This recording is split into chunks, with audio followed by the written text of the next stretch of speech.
Hey, this is John Leon Guerrero. If you've ever reflected on your life and thought, man, I got to get some shit done, wait till you get a load of our guest today, Kaj Larsen. Here's the short list. Started college at the Naval Academy. Decided he should play water polo at UC Santa Cruz, go banana slugs, where he earned a poli-sci degree.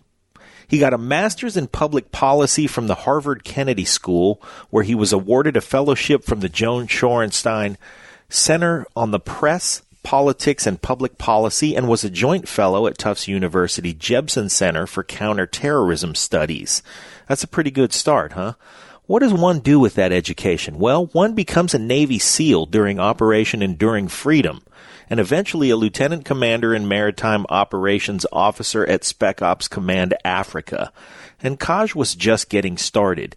He began his career in journalism on Current TV, where he would put his rare experience to use to give viewers something truly unique, like the time he volunteered to be waterboarded to help people understand the controversial enhanced interrogation technique. He's since been on CNN, ABC, NBC, and the Huffington Post, Spike TV, all of them, having reported on some of the things that would simply terrify most people from places that are not exactly welcoming to American TV cameras. Nigeria, Somalia, Cambodia, Colombia, Haiti, Pakistan, and Yemen among them. He's covered the drug wars, human trafficking, prison life, you name it. He fears no topic and no body in any place. His Vanguard series won an Emmy, and he's been nominated for a Peabody and practically every other damn thing. He also works hard for veteran causes, like helping launch The Mission Continues, which offers veteran fellowship, or serving on the board of Team Rubicon, which is an organization that helps veterans transition to civilian life by helping victims of natural disasters. Makes perfect sense to transition service people by giving them a civilian mission of service. So that's one of the things Kaj does in his side time. Now, on a side note, if you like what we do and what we've done for 518 episodes now, then help me out. I'm not going to ask you to finish third in the Escape from Alcatraz triathlon or to swim across the English Channel and march from Normandy to St. Lo, to recreate the D-Day mission of Navy combat demolition units. Both things Kaj has done, by the way. I'm asking you to press a couple of buttons. Hook the Break It Down show up with that 5-star rating on iTunes. Write us a little review or whatever platform you're listening on. Nothing big, 25 words or less, just some digital affection. That's all. Hook us up. You won't even break a sweat. Co-hosting this episode is Kaj's fellow SEAL Jeff Gum. We're big fans of Jeff, too. He started a swimwear company called Sunga Life, and we're into it. SungaLife.com, just like it sounds. They offer shorts and swimwear for the ultra sexy. It's quality stuff, and it'll make you want to get in better shape. They're not a sponsor. I'm saying this shit for free. They make ladies' apparel, too. But I'm talking to the men. Get in potent shape. Wear Sunga Life gear. Chicks will dig you in a very sexy way. I have seen it happen. That's why I started going to the gym. You can try and hate on it if you want. But if chicks don't dig you in Sunga Life shorts, you're not that diggable, bro. Tomorrow is the Navy SEAL Hudson River Swim. It's the first legally sanctioned swim across the Hudson River to Liberty Island for some push-ups and pull-ups, to Ellis Island for more push-ups and pull-ups, landing in Battery Park for more of the same, followed by a run to a fitting conclusion at America's Response Monument at One World Trade Center. Look that up, by the way, if you don't know what that is. It's America's Response Monument. There are a bunch of current and former SEALs in this event, and Kaj and Jeff's team are all wearing Sunga Life gear to do it. Ultra performance, ultra mobility, ultra fucking sexy. By the way, if you want to see the world in all its social media glory, follow them both on Instagram. You will be inspired to get out and do something interesting yourself. Something physical, something awesome. Here they are joining Pete today. Co-host Jeff Gum, and our special guest, Kaj Larsen. Lions Rock Productions. This is Jay Moore. This is Greg Proops. This is Jordan Harbinger. This is Dexter from The Offspring. This is Nathan This is East. Sebastian Younger. This is Rick Marotta. This is Stuart Copeland. This is Mick Gillette. This is Andy Summers. Hey, this is Skunk Baxter. This is Gabby Reese. This is Rob Bell. Hey, this is John Leon Guerrero. Hey, and this is Pete A. Turner. Hey, this is Kaj Larsen. In typical Frogman fashion, finished a little swim, and now I'm breaking it down on the Break It Down show. And now, the Break It Down show with John Leon Guerrero and Pete A. Turner.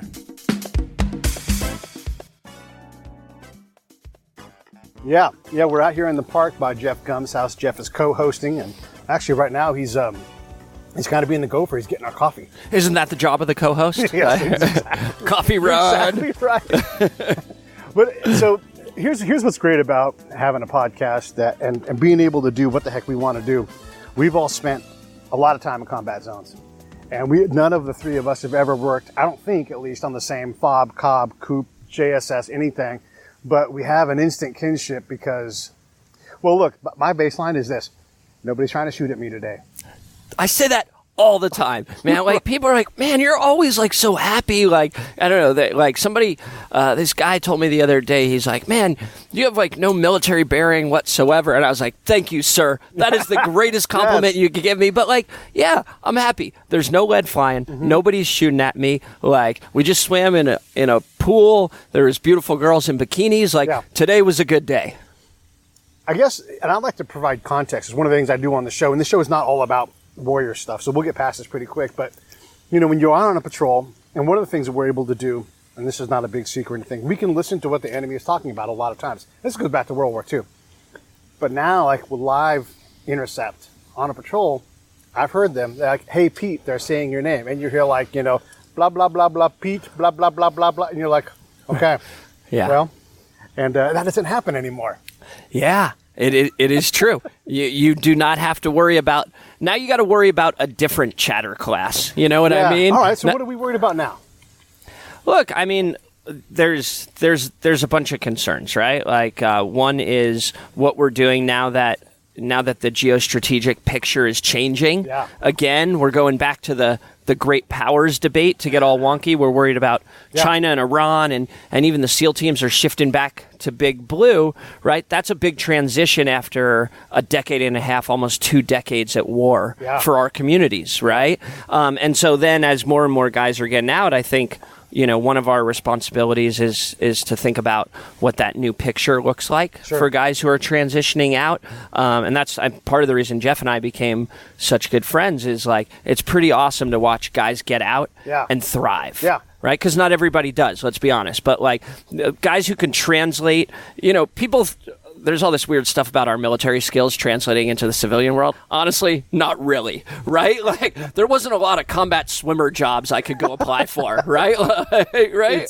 It gives you a great foundation, but then you just got to build totally on that. And like the door is open. You still got to kick down that door and like run through it and charge. I think what does translate, and like Jeff is the epitome of this, like the classic example, are those entrepreneurial skills that you have to figure out. Like you got to figure out how to up armor the Humvee, right? The same way you got to figure out how to like bootstrap your business. Just constantly problem solving is what it is. Yeah. Just nonstop. Because when you're starting a business, just everything goes wrong one after the other. So it's kinda also like a mission. Yeah, exactly. But it's not. It's like Mike Tyson said, everybody's got a plan to get punched in the face, and it's how you react to that. Is are you a fighter or not? And sometimes life is more nasty than combat. Like combat, Jocko talks about how like it just doesn't care, right?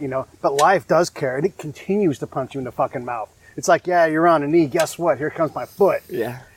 So it is hard, especially like for guys that do transition out. All of us have a different op tempo. My job as a spy was to go out every day and write a report, roll with you guys. Wherever you guys go, I'm going to go, and I'm going to try to see something that you guys can't see, even though we're all right there. And so I come back to the real world, highly transferable skills, but no one gives a fuck, right? And so you're like, you get down on your knee and you're like, I can't take another kick, and here it comes, right back in the mouth. So As we do transition, we look at, not the enemy, but the adversity that we all Hey, this is Pete. Real quick, I just want to let you guys know we are proud to announce our official support of Save the Brave, a certified nonprofit 501c3 with a charter of helping veterans with post-traumatic stress. Here's how you can help. Go to SaveTheBrave.com, click on the link on the website, and my recommendation is this. Subscribe. Give them $20 a month. You've got subscriptions that you can turn off right now that you're not using that are $20 a month. Swap that out. Get involved. Let's help these folks out. As we do transition, we look at, not the enemy, but the adversity that we all go through. You've got so you guys, first off, have to follow Kaj on Instagram, because your photos it's just beautiful. Like, it just sets your mind to dreaming. Yeah. I can't think of anything better than that. Oh, thanks, man. That's a high order compliment. Well, like, what I found is in my post service life, I in some ways returned to my roots. I kept it blue. And like, it's that foundation. Totally, it is. We spend so much time in the drink, but it's actually my happy place. I got a buddy up in my hometown of Santa Cruz who wrote a book called Blue Mind about the therapeutic effects of water on the brain, on your cognition. Ocean therapy. Exactly. And it's true. Like, it's like, for guys like Jeff and I, like saltwater therapy, I actually think it applies much more broadly to everybody. Like, just looking at that beautiful fountain over there, right? Like, has a calming effect. Yeah. Yeah. Fire has the same kind of effect where you're drawn to, like, look at it and just, you get drawn in by it. Not that you want to jump into fire, but, when it's there in a cold night, it's like, it's primal. I never really met a body of water I didn't want to jump in. Like, I was in Pakistan, like, there was some dirty ass river. I was like, I gotta take a swim. All right, so let's talk about crazy places we've gone swimming, because we just all went swimming in a very normal place. But so Pakistan, I think my high water mark is Mogadishu, Somalia. Okay. So I was out there and I saw all these kids like swimming in this like kind of like shot out city in the Mogue. Like, it used to be a beautiful place, like there was a time where they thought Mogadishu was going to be like Beirut, the Paris of, East Africa, right? Like, shit obviously didn't happen. So like I saw all these kids swimming out there, and I run down there and I jump in, I do a little body surfing, and then my Somali Terp, my interpreter, when I got back, he's like, "Man, you're so crazy. Do you know that 2 Somali children a week get eaten by sharks?" And I was wow. Shit, you could have told me before I jumped in the ocean. So anyways, I think that's my craziest that's spot. Pretty crazy. What about you, Jeff? I'd say my second deployment, we're getting ready. We're going to do training mission, jump into the Persian Gulf. And so we're getting all geared up, load up a Zodiac out of a C-130, throw that out the back. And we go out, we all jump after it, land in the water, and all of a sudden you're like, what's that? What's that? And just start getting stung by jellyfish like crazy. And you got this parachute all around you. You're making sure you don't get tied up in that. And then this 10-foot yellow giant sea snake comes by, and he's just they got tails on him, and they have a tail that's just like a rudder. Oh my God. That's just evolved to make them swim. Yeah. So, and then so we all see these sea snakes everywhere as we're swimming around. We finally get picked up. We're like, geez, what are those things? Yeah. And we do some research on them, and we find out there's not even any anti-venom. If you get bit, you just die. You just die. That's all. Like one of the most poisonous snakes in the world. Yeah, exactly. Sea snakes are no joke. Yeah, I saw one in Bali once. I was like, okay. My friend he's like, I was trying to grab this one that swam by me. He's like, that is insane. Right. I swam on a patrol in Baghdad, just on the other side of the river, kind of on the Sadr city side.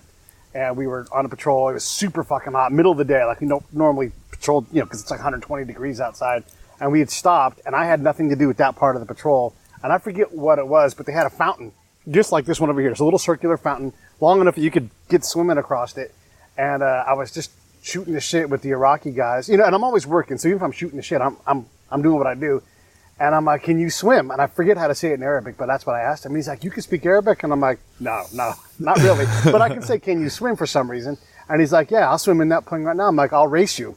And so, and my gear was I always took my gear off right away because my job is to look normal, right? So I already had my gear off, and I'm like, "Let's go." So we walked over, and they did the Man from Atlantis, like a porpoise style swimming thing right across it. And they took pictures and everything. So not as dangerous as that, but it is during a combat patrol. So Those sea snakes, who knows what kind of horrible things were in the water. But it looked pretty clean. It looked like it was cared for. That's what I always say. Oh, it looks pretty clean. It's probably the worst advice ever, but like whatever. You push the I believe button and you jump in. You know? My friend had a crazy one too. He was training like the Kenyan boat guys, so he'd like train them during the week. Then they would go out and like hunt the Somali pirates on the weekends, come back, and he'd train them again. And he's training like their buds class or whatever, and it's like the first day, and they have them all like jump in the water, and half of them just go down to the bottom of the pool and just stay there. And they're like, what the heck's going on? So they jump in and grab them and pull them out, and they're like, what are you doing? You can't swim. They're all like, no. They're like, can't swim. They're like, well, why didn't you say anything? Why'd you just jump in there and go to the bottom of the pool? They're like, oh, we got to do what we're told. Like, I had that same experience in Liberia. I was training the Liberian Special Forces, and I was supposed to be training them in combat diving, and they had like a beautiful dive locker that the Israelis had built them with like Traegers and open circuit and like you name it. It was like, and I was like, this equipment's incredible. Has this ever been in the water? Never been touched, right? And so like I was like, all right, well, we'll start in the pool. We'll do a little pool work. Or they're like, where's the pool? They're like, oh, we don't have this pool. We don't have a pool, but we have this lake like 3 miles away. So we like run to this lake. Turns out none of them can swim. None of them. So like I basically was like, my like deployment there teaching combat swimming was really just like teaching these guys like to like flutter kick, like how to doggy paddle, how to tread water and stuff. And even in the lake, I remember when I first got there, I was like, are there crocodiles in this lake? And they're like, oh yes, but they only attack at night. And I was like, I don't think that's true. I don't think that's true at all. Right? Does someone work on the day shift? You know, one of those. Yeah, I heard the same kind of story with some SF guys teaching. I think it was Jordanians. You know, it's airborne operations. Zach, we're just going to get airborne certified and jump out of the back of an airplane. The Jordanians, and I think it was Jordanians, but they're like, yeah, okay. And they're like, why are you guys so nervous? Like, we've never jumped out of an airplane before. And what was lost in translation was the Jordanians didn't realize there was a parachute involved. They thought they were literally going to jump, just like arm flap their way down. And they were still down? Yeah, they were still like, down. Yeah. Now that's pushing the I believe button right there. Like, they were true believers. True believers. Yeah. How does that translate to what we do on a day-to-day basis? Because you see those incredible things, you know? Yeah. I mean, like, look, I don't know. Like, I think one of the other, there's lots of disadvantages to joining the service, like time away from your family. There's lots of hard stuff that comes with it. But one of the like really good positive things that you have, like when you come back, is you can take all of this unique wealth of experience that we've all accumulated because we've seen things that are different and we've done things that are different, and then you can apply like all of that experience, right? All that crazy stuff about like if I had known in my 20s what I knew in my 30s, right? Like, but we had like 5 decades of experience compressed into a couple of combat deployments, and my theory is that ultimately, if we can fight off the demons and stuff, that helps us as we try and create a new life, now that we're back home.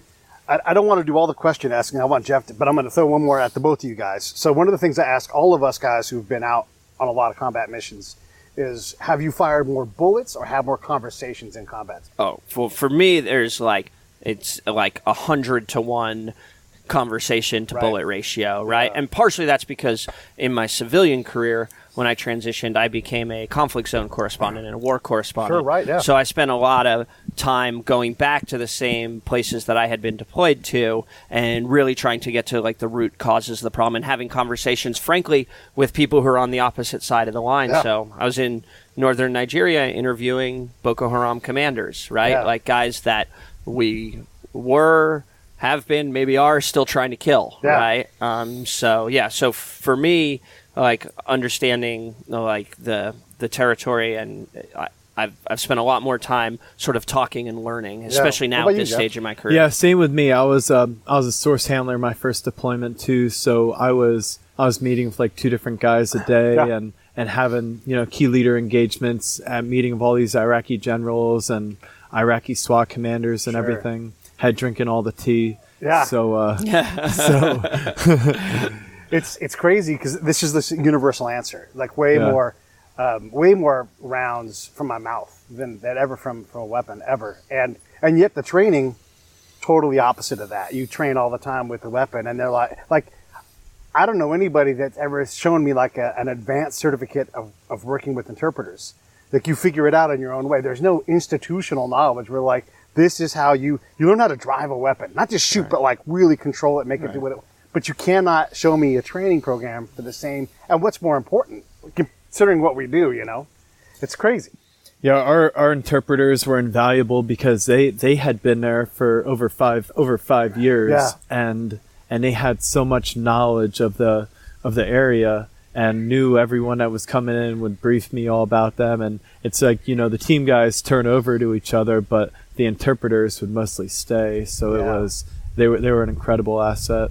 It takes a lot of trust. Yeah. And it also says about a lot like how we select for the special operations community, right? Like, the truth is like our selection process is like pretty Paleolithic, right? Like even to get invited to training, you know, it's pretty knuckle dragging. Like how strong are you? How fast are you? Like how fast can you swim? Right. And so like, guys like Jeff and I, like we can make it through that gauntlet, right? But then it's lucky if you can do the other stuff, the soft skills, for lack of a better term, which are really the job. Yeah. You know what though? Like so then I spent my last few years as an instructor running all the combatives, and about half the guys that came through had college degrees. And I mean, even my second deployment, half my new guys had college degrees from the top schools, Columbia, Vanderbilt.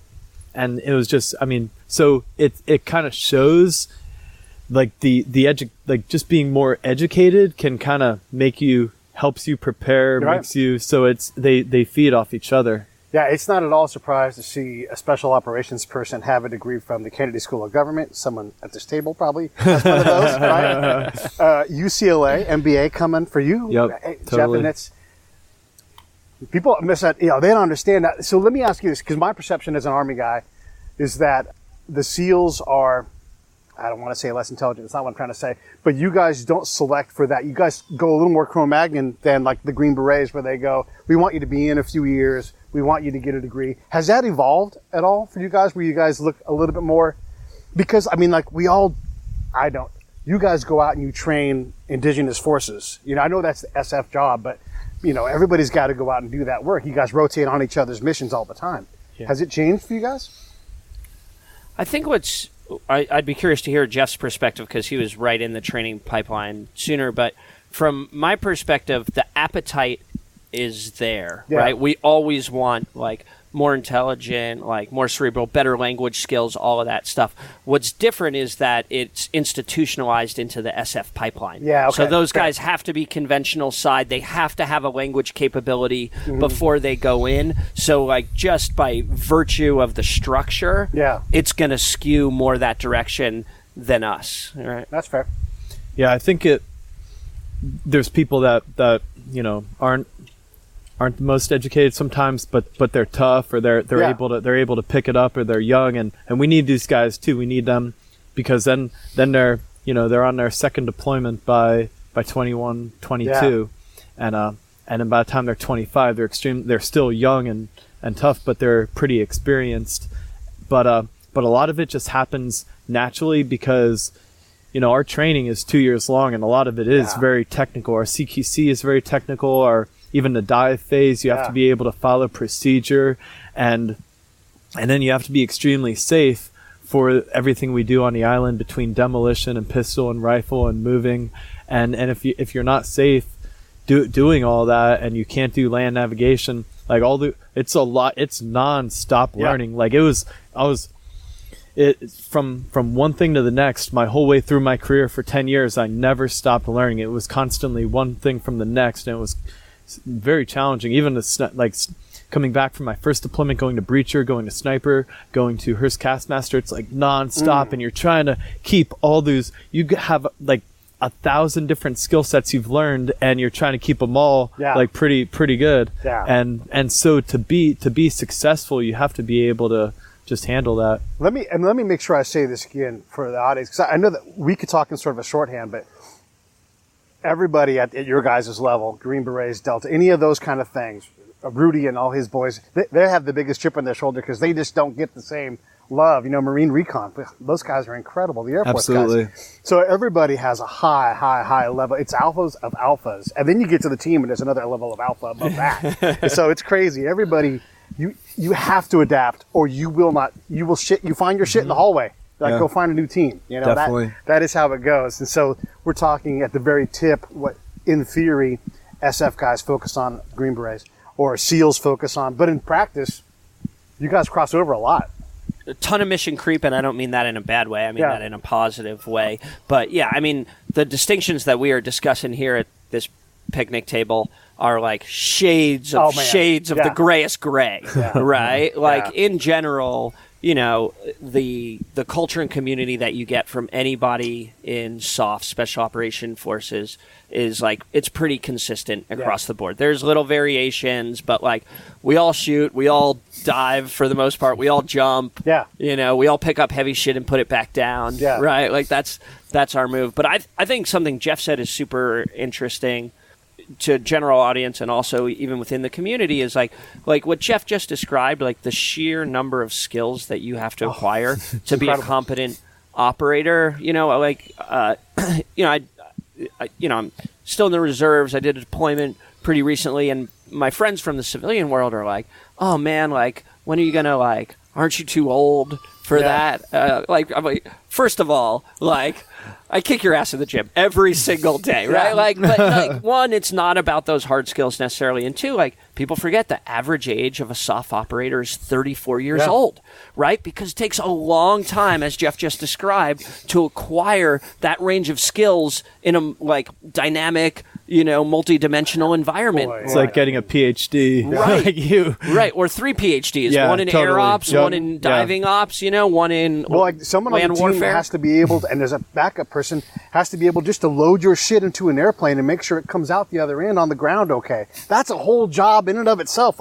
What everything weighs, what straps you need, and all of that. And that's a real fucking hard job. It's technical. If all your stuff, Anyhow, yes, it's highly technical. And someone like me who goes out with you guys as a collector, I'm highly specialized. But I have to prove it. I don't have a tab on my shoulder. Right. I don't have a trident on my chest. Right. But it only takes me because I've learned how I can communicate with you guys. First off, I don't try to jump in on your mission. I'm like, I'm here to help. Here's what I do. Let me go, and you'll see what happens. And then you guys are always like, I'm down with that. That's fine. Yeah, you can have a spot in this patrol. And then I earn it in. But then they see it's like I'm a scalpel, and they're like, put the scalpel over there, let him go do his stuff, because it makes the team better. You guys are able to do your thing. I have someone standing there making sure I'm alive, and I put my total trust that they're. It's amazing to watch that level of competence come together into something that is largely based on conversations. We're mostly out. Yes, we want to close with and destroy the enemy, of course, but when they don't want to be found or destroyed. You're like, well, then good. We're going to take this time to do the other aspect of it, which is honestly quite hard, way harder than close quarter combat even. And I also think it's amazing to watch how it's evolved over the last decade and a half. I was in Buds on 9/11, right? And the truth be told, at that time, we were largely using Vietnam jungle era warfare tactics. That was the training paradigm was still left over from the last great Frogman conflict, which was Vietnam. Bunch of little shit in between Vietnam and then, but really we were doing Bush jungle warfare, and that was dominant in terms of everything you did. And then fast forward to after Jeff's done a couple platoons and now he's running guys through training, the technical sophistication of what they were doing, frankly, the CQC, centric, the DA centric component, the comms piece, right? Unbelievable, right? When you're talking, and then the international piece, right? You're on patrol in Afghanistan with the Polish Grom and an Italian JTAC, right? And a French jet over. Incredible. It's people it's probably Kaj a bad is reference. describing this joint combined operations where a person from this country is doing one aspect on this patrol. So yeah, like a guy like me is out collecting. And there's a French guy that's going to make sure he's going to coordinate the air assets. There's an Italian guy back in the back planning operations. And there's all these different pieces that work together as a national. I love it. It's beautiful. Yeah. And I love working with guys from other countries. I spent like 2 weeks in Copenhagen training the Danish Frogman and training their SWAT unit and combatives, and did sniper with three Marine Jaeger commandos. They're like our counterparts in Norway. Nice. And so it's just amazing to be, and then like still talk to these guys all the time. So I've not let you ask a single question yet, so I'm going to shut up and let you ask a couple questions. So Kaj, what do you have going on now? You know, when I got off active duty, I went to graduate school like yourself, and I sort of accidentally fell into media and to journalism. And so I was I had a show on CNN that I was a war zone correspondent for, covered mostly conflict zones. I cover other, and then I cover other stuff also. But as my career evolved, I started there, and then after CNN, I was a correspondent for a show on HBO called Vice. I saw you on there embedded with the militia, like going after Boko Haram and everything. There were some crazy parts of that where I remember seeing a guy, one of the guys who were with one of the Africans, he got his hand chopped off by the helicopter you were on. It was craziness. It was like... Yeah, and that was like a Tuesday in northern Nigeria, right? Yeah. Like, holy shit. Like, you want to talk about, like, Bush War level tactics? So I was embedded there with a group of private contractors, mercenaries. And these are like, there's a long tradition of using mercenaries on the South African continent, and these guys were actually the old executive outcomes guys, and they were contracted to fight Boko Haram. But it was definitely a different era of warfare out there. Like, no real QRFs. The comms went to shit. Like, it was old school. Really sticking your neck out there Bush with War Vice. Shit, yeah. So did you have a weapon and stuff while you were there? No. It's kind of it's frowned upon because of journalism. Yeah. How do you feel about it? 'Cause a lot of us want that at all times. Yeah. I mean, there's definitely some uncomfortable times. I will say this, like, I was really close to a weapon at all times, right? If I, had to jump on the PKM, or, if I had to, have a shooting buddy that has an extra one ready to hand off, they're going to want you to have it. And because the truth is, there was times that I wasn't even with, the contractors, right? I pushed way out into the front lines of the Sambisa forest with the Nigerian army.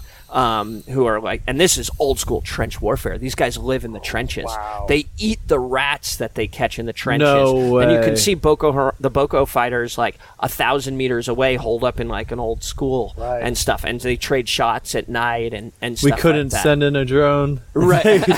Yeah. Well, I mean, they're getting more sophisticated. That problem, like much of Africa. I talk about Africa a lot because my last command, I helped stand up the SEAL, the NSW reserve component of Special Operations Command Africa. So that was my last command, was at SOC Africa. So I was pushing out to the continent a lot. But look, we're getting more sophisticated, but like a lot of things in Africa, this problem snuck up on us before we realized how it was. And frankly, it didn't pop on anybody's radar until those 300 schoolgirls were captured. Yeah. It's like on 9/11, you look around like, hey, someone speaks Arabic, right? And someone knows about the Quran and the Mufti and the Mahdi and Muslims. You're like, no, nobody knew anything. You know? And we didn't even know how to spell Al-Qaeda. Yeah. We used to spell it differently. Right. Yeah. And then when you think about the availability of weapon systems, we talk in terms of modern warfare and our end of it. But no shit, anybody from Boko Haram with a Visa card can buy a fucking drone that can carry 300 pounds. Yeah. And just take that thing and do whatever it fucking wants. Off the shelf. Yeah. Off the shelf. So That's weapon crazy. systems, I just saw a video of and it's goofing around, but it's not that far from the truth. It was a drone and it was shooting bottle rockets out of it. Right. And you could set that up and everything. But that really, you just give a guy some time and real nasty shit can happen. Yeah, and I'll finish answering Jeff's question, but Yeah. for me, that's like the real paradox in the national security space going forward, right? We have to still think about the great powers threats, what China's doing in the South China Sea, Yeah. Yep. right, and what Iran is doing in terms of nuclear enrichment. That still really matters. Right, what Russia's doing in eastern Ukraine, all of that stuff really matters. Crimea. But what also matters is the dude who can program a drone, right, with some kind of IED on it, using facial recognition from Facebook or his iPhone to target individuals. So you have those kind of asymmetric threats, and I think that's the new world order. Big mega threats, nation-state threats, Yeah. and then these individual non-state actor threats. That's how we balance it. So, and this is probably the worst segue ever, but to finish Jeff's question in terms of, as my career evolved, what I realized is because of our background in counterterrorism, I tended to gravitate and cover stories, ideas, make documentaries a lot about non-state actors, pirates in Somalia, Sure. drug cartels, like those sorts of things. So the kind of culmination of that The is White Lobster. the White Lobster. Yes, yeah. I did a piece in Nicaragua on fishermen whose like fishing grounds have been fished out, so now they wait around for what they call the white lobster, which is a kilo of cocaine to like flow up onto shore from the narco traffickers. Yeah. So along the drug theme, I spent a lot of time covering both like prisons in the U.S. Yeah. but also narco trafficking. I sold an original series to one of the big outlets. Nice. That I just finished up a docu-series about narco trafficking called The Business of Drugs. Right, So right. that's kind of what I'm up to now. Now I make TV shows. I had a movie at Sundance this year. I'm a host, correspondent, Good for journalist, you. producer. That's Yeah. my post SEAL life. And then you got swim coming up. Oh yeah, yeah. Well, like, look, you and I have had a really blessed post-service career, but like we gotta like give back, and Yeah.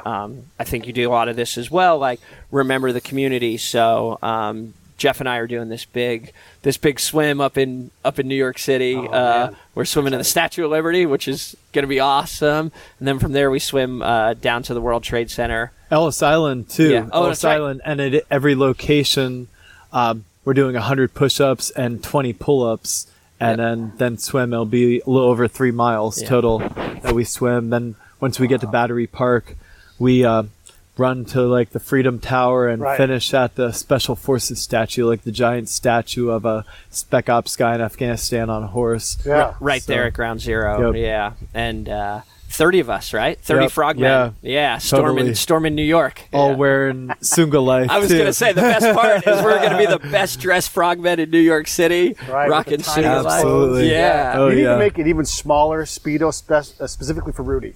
Because I think your shorts are still a touch too big. He wears the small. He wears I'm the saying smallest small. one there is. Yeah. And then he rolls it up. Yeah.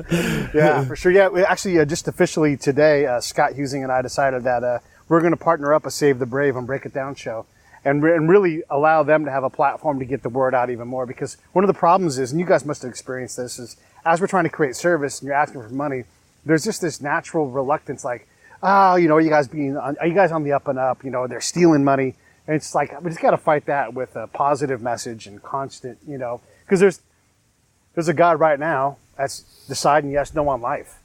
And I would love to get to that guy rather than worry about someone who's scared to give $20, So, it's all about this service, whether you're swimming around. I guess I'm going to try if I can recover fast enough to do that Coronado swim in Oh, yeah. October. We'll see if I Hey, heal this fast is enough. Pete but- A. Turner from Lions Rock Productions. We create podcasts around here. And if you, your brand, or your company want to figure out how to do a podcast, just talk to me. I'll give you the advice on the right gear, the best plan, and show you how to take a podcast that makes sense for you, that's sustainable, that's scalable, and fun. Hit me up at pete@breakitdownshow.com. Let me help. I want to hear about it. in Oh, yeah. October. We'll see if Awesome. I heal fast enough, but all of these things add up in service and the brotherhood and everything else that we all have, and I love it, man. It's wonderful. I want to ask you, not a political question, but it kind of goes to that, because I've seen a troubling trend where the word patriotism is sort of teetering on good, bad. Yeah. How do you define it? What do you think patriotism is? For me, it's like incredibly simple, right? It's being of service to your country, right? To your country and your community. And that can be reflected in a million different ways. Sure. You know, like I've always been a big proponent of national service, right? It doesn't mean compulsory military service, right? But like join the Peace Corps, right? Yeah, absolutely. Like coaching your local little league, like coach a soccer team, volunteer at the Boys and Girls Club of America. You know what's so fascinating is that in 1962, when President Kennedy commissioned the SEAL teams, right? Our forefathers, with one stroke of the pen, he commissioned both the SEAL teams and the Peace Corps. Yeah. And these are two incredibly disparate elements of national power. But if you think about it, in some of the places that the three of us have trekked in the world, the only experience that people in deep, like, Northwest Frontier Province, Pakistan, or, you know, like the southern jungles of Mindanao, the only experience they have with Americans are either a soldier carrying a gun or a Peace Corps worker doing volunteer work. So I think, like, patriotism, it's certainly, like, not confined or defined by the military. The military is one extraordinary element of, like, millions of Americans who, like, put on a uniform and put their lives at risk to serve their country. And then there's also millions of other Americans who can do it in different ways. So, like, I think like, real patriotism means, like, to be of service. I think, obviously, if you, like, sign on the dotted line and join the military, like, check, right? I think in the civilian world, we in the military can help mentor other Americans into doing that kind of service. Yeah. What are some of the goals you have coming up? What do you see that's next for you? So, you know, I didn't really intend to be in media and television.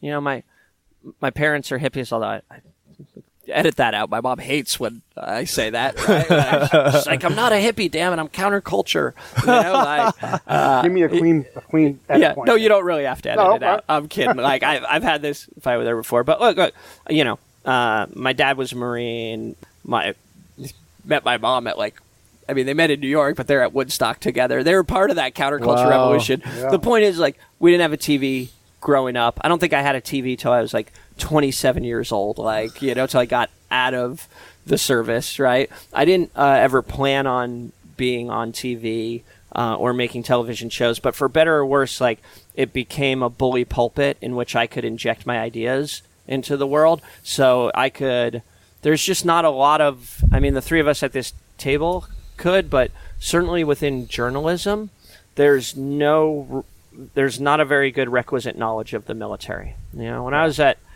Harvard, the head of the Shorenstein Center, which is the center there for press politics and public policy, the head of the Shorenstein Center wrote the seminal book on the history of the New York Times.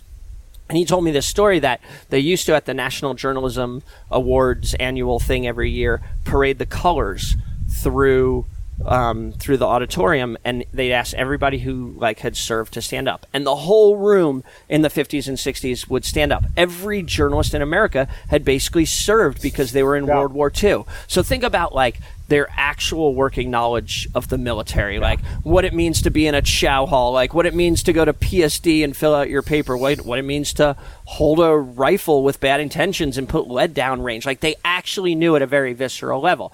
He told me the same conference 34 years later, or whatever it was, 44 years later, when I was at school, they paraded the colors through like they do every year, and he asked anybody who had served to stand up, and not a single journalist at the National Editors Press Conference stood up. So media is lacking a fundamental knowledge of the military, and I think you can apply that a little more broadly. They also don't necessarily have an inherent understanding of conflict zones and national security stuff. There are some great journalists out there who cover this shit who never served, but broadly speaking, I and we have like a domain of expertise that I think is important for the public to understand, right? And a perspective, like, because we have not just been observers, we have actually done it and, like, walked a mile in those combat boots, walked in them combat boots. So I feel like what I'm doing next is I'm gonna, I make more movies, TV series, and shows, and host them myself, and just try and help open the aperture on things that I consider important, whether it's Boko Haram in northern Nigeria, or pirates in Somalia, or drug cartels in Mexico and South America. Use my unique skill set to tell those stories to the world. Amazing. Yeah. Amazing. Please do that. I'll try. Totally. Well, listen, you got an appointment. Yeah, I got to run. Yeah. Thank you guys but so much. do it again with us. We'll cover some more of your stories. Awesome.